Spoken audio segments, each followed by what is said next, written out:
Hello everyone, welcome to RPSC study hub.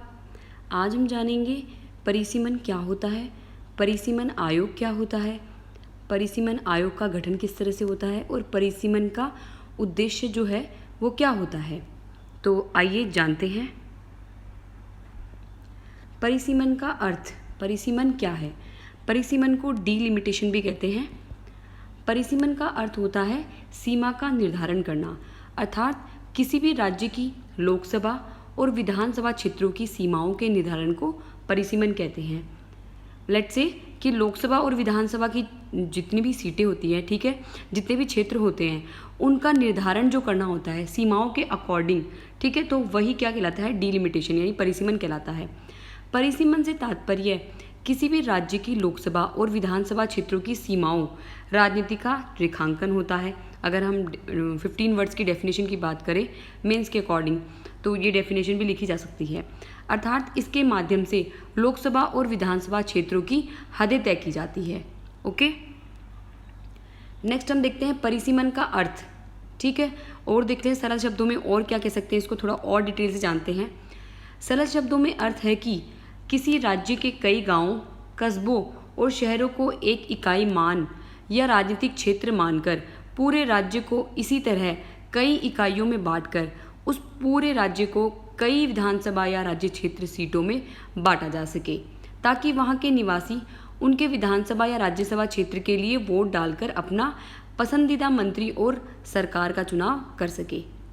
मतलब ये कह सकते हैं कि कोई भी राज्य के कोई भी गांव हो गए, कस्बे हो गए, शहर हो गए, उनको केवल एक इकाई मानकर, ठीक है, यानी केवल एक राजनीतिक क्षेत्र, एक निर्वाचन क्षेत्र भी बोल सकते हैं उसको मानकर पूरे राज्य को जो है कई इकाइयों में बांटा जाएगा, ठीक है, और फिर पूरे राज्य को जो है कई विधानसभा और राज्यसभा क्षेत्र की सीटों में बांटा जा सकता है आराम से परिसीमन के द्वारा।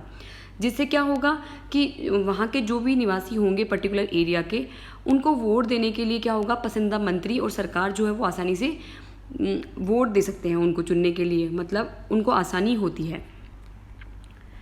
नेक्स्ट हम बोलते हैं परिसीमन आयोग तथा परिसीमन आयोग का गठन। परिसीमन आयोग को भारतीय सीमा आयोग भी कहा जाता है। संविधान के अनुच्छेद 82 के तहत सरकार हर 10 साल बाद परिसीमन आयोग का गठन कर सकती है, ठीक है। आर्टिकल 82 जो है उसमें उल्लेख है परिसीमन आयोग का, और उसी के तहत जो है सरकार हर 10 साल के बाद जो है परिसीमन आयोग का गठन जो है कर सकती है। यानी आर्टिकल 82 जो है वो सरकार को ये अधिकार देता है कि वो हर 10 साल पर एक परिसीमन आयोग का गठन करे। इसके तहत जनसंख्या के आधार पर विभिन्न विधानसभा लोकसभा क्षेत्रों का निर्धारण जो है वो किया जाता है।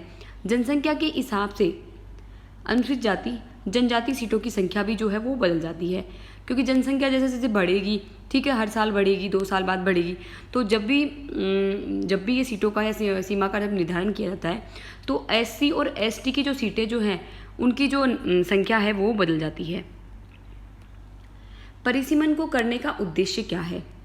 ताज़ा जनगणना के आधार पर सभी लोकसभा और विधानसभा सीटों की पुनः सीमाएं निर्धारित करना एक तो, ठीक है। अगर मान लो जनगणना, जैसे कि पिछली जनगणना 2011 में हुई थी, अब जो 2021 जो चल रहा है इसमें जो है जनगणना होनी है, लेकिन कोविड के कारण जो है ये टाइम पर नहीं हो पाई है, बट फिर भी इसकी कोशिश की जा रही है कि समय पर जो है ये कंप्लीट हो पाए।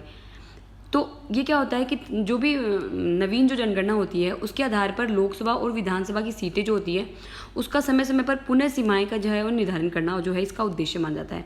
हालांकि अब नई जनगणना जो है वो 2021 में होनी है। सीमाएं पुनर्निर्धारण में जनप्रतिनिधियों की संख्या यथावत रहती है।